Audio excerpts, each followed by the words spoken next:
Уважаемые товарищи, уважаемый Александр Васильевич, вчера мы отмечали День защитника Отечества.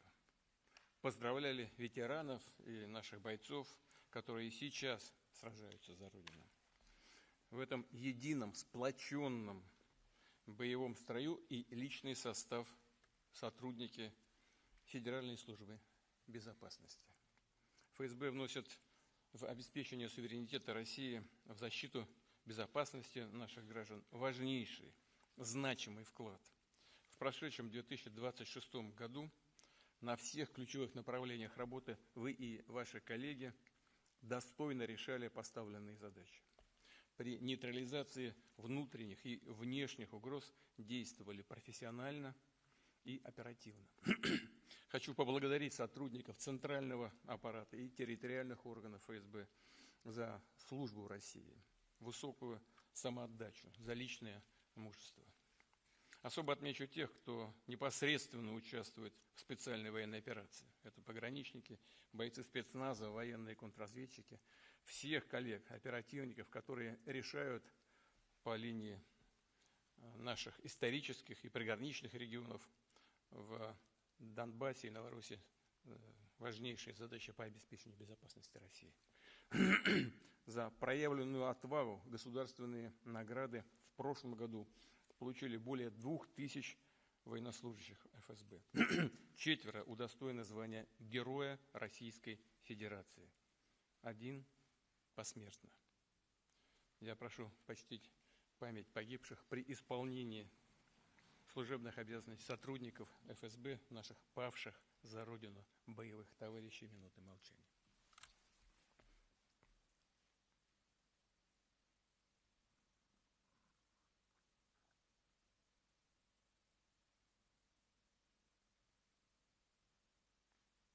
Спасибо.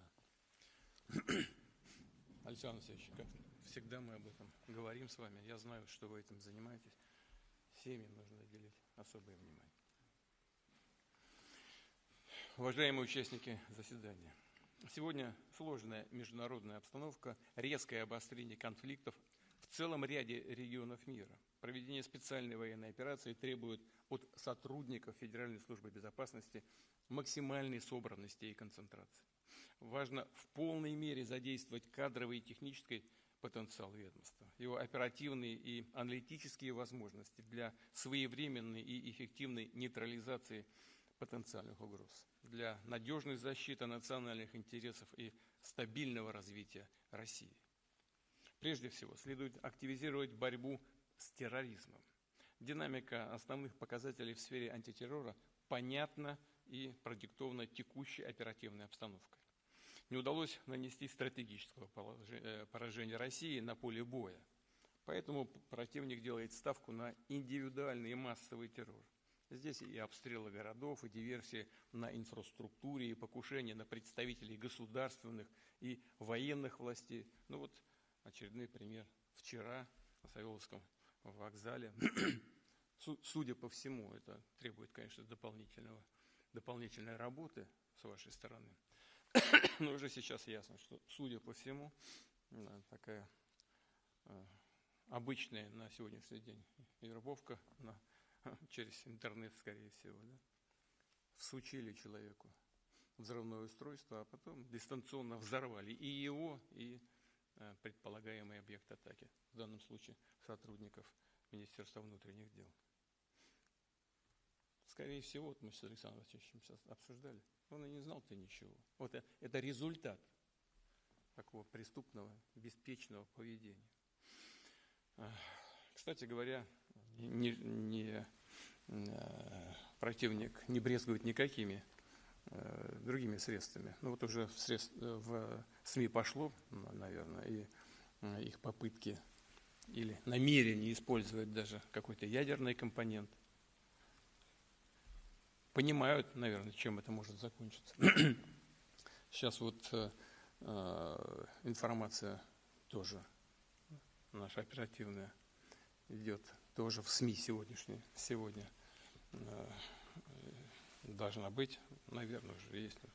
Не успел ничего посмотреть, но речь идет о возможном взрыве газовых наших систем по дну Черного моря. Это так называемый турецкий поток и голубой поток. Никак успокоиться не могут. Не знают, что сделать, чтобы разрушить вот этот мирный процесс с попыткой урегулирования дипломатическими средствами. Все делают для того, чтобы совершить какую-то провокацию и сломать все, что, так аккуратно скажу, достигнуто на этом переговорном треке. Но об этом еще в закрытом режиме поговорим. Вот это вот та ситуация, о которой только что упоминал, не получается нанести России стратегическое поражение. Никак не получается. А так хочется. Жить без этого не могут. Или полагают, что не могут. Обязательно нужно нанести поражение России. Но вот ищут любой способ, любой, хоть что-нибудь.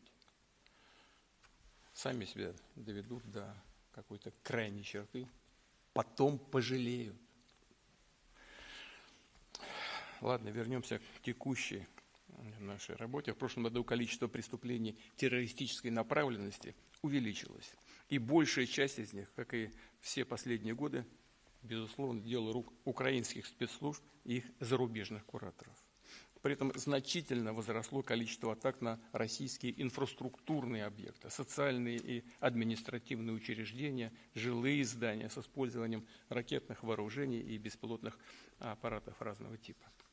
Для более оперативного и эффективного реагирования на подобные угрозы следует реализовывать комплекс мер дополнительных мероприятий, в том числе усилить антитеррористическую защищенность энергетической и транспортной инфраструктуры, мест массового пребывания граждан, максимально прикрыть критически важные объекты, при необходимости оснастить их дополнительными средствами защиты. Такая работа должна проводиться при координирующей роли Национального антитеррористического комитета. В этом году ему исполняется, кстати, 20 лет. За это время НАК внес ключевой вклад в создание и развитие в нашей стране современной системы противодействия терроризму. Такая же энергичная, наступательная работа особенно востребована сегодня. Вместе с другими силовыми ведомствами ФСБ нужно повысить уровень защищенности должностных лиц Министерства обороны, оборонно-промышленного комплекса, представителей государственной и муниципальной власти, работников образования, социальной сферы, особенно в наших исторических и приграничных регионах. В полной мере это относится и к лидерам общественного мнения, журналистам, волонтерам, которым постоянно угрожает киевский режим. В целом, как уже отметил, надо наращивать эффективность контртеррористической работы с акцентом на упреждающие действия, на системную профилактику в сфере антитеррора. Далее. Должно быть продолжено совершенствование системы управления органами безопасности в зоне специальной военной операции в Донецкой и Луганской народных республиках, в Запорожской и Херсонской областях, в приграничных районах. Они должны комплектоваться высокопрофессиональными, опытными сотрудниками, готовыми действовать в любой нестандартной, сложной, опасной обстановке. Серьезные дополнительные меры должны быть приняты для охраны государственной границы.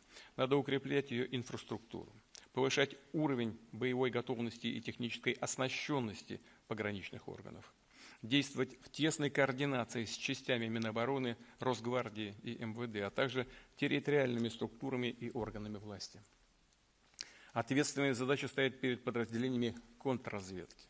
Речь идет об усилении работы в тыловых районах зоны СВО, о контрразведывательном прикрытии боевых частей, критически значимых объектов промышленности, инфраструктуры, технологических и научных центров, о более активном выявлении и пресечении деятельности кадровых сотрудников зарубежных специальных служб и завербованных ими агентов. Особое внимание требует защита конфиденциальной, закрытой, секретной информации, прежде всего военного и стратегического характера, в том числе о перспективных отечественных оборонных и гражданских разработках. Они у нас есть.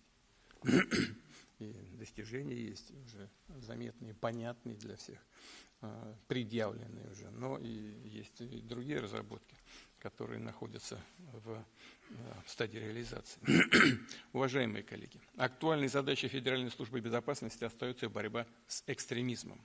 За последние годы на этом направлении достигнуты весомые результаты. Надо и впредь жестко пресекать преступную деятельность тех, кто пропагандирует идеи русофобии, ксенофобии, религиозной нетерпимости и тем самым пытается расколоть наше общество. Нынешний год объявлен годом единства народов России. Патриотизм, общая ответственность за судьбу Родины во все времена сплачивали наш народ.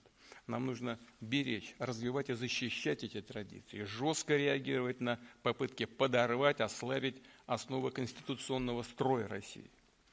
Особое внимание в этой связи нужно уделить обеспечению комплексной безопасности предстоящих выборов в Государственную Думу, в другие органы власти. Важно, чтобы они прошли в строгом соответствии с законом, отразили подлинную, суверенную волю народа России, чтобы было исключено любое внешнее вмешательство в предвыборную кампанию. Нейтрализовать подобные угрозы – задача в том числе и вашего ведомства, ФСБ. Среди других приоритетов отмечу обеспечение экономической безопасности. В условиях жесткого санкционного давления важно продолжать работу по защите прав российского бизнеса, активно противодействовать преступлениям в финансовой и банковской сферах. От этого во многом зависит эффективность проведения импортно-экспортных операций. В целом, конкурентоспособность нашей национальной юрисдикции и улучшение условий для инвестиций в Россию. Как и прежде, важная задача органов безопасности – это борьба с коррупцией. Следует выявлять факты нецелевого использования средств, выделяемых на гособоронзаказ и нацпроект, на реализацию масштабных федеральных и региональных программ. Отмечу также, что год от года статистика фиксирует значительное число преступлений в информационном пространстве, в том числе спланированных зарубежными спецслужбами кибердиверсии против нашей критически значимой инфраструктуры. В этой связи необходимо развивать и совершенствовать государственную систему обнаружения, предупреждения, ликвидации последствий компьютерных атак на информационные ресурсы Российской Федерации. В строгом соответствии с нормами закона важно и дальше обеспечивать безопасность информационного и цифрового пространства страны. Вместе с МВД, Минцифрой и другими профильными ведомствами внедрять новые средства противодействия киберпреступлениям с учетом стремительной динамики развития информационных технологий. Уважаемые участники коллегии, в своем вступительном слове назвал лишь часть основных направлений деятельности органов безопасности. Уверен, что вы и впредь будете на высоком уровне решать все поставленные задачи и во взаимодействии с коллегами из других правоохранительных органов и спецслужб обеспечите надежную защиту страны от внутренних и внешних угроз. Очень рассчитываю на вас и желаю вам новых значимых результатов в работе. Спасибо большое.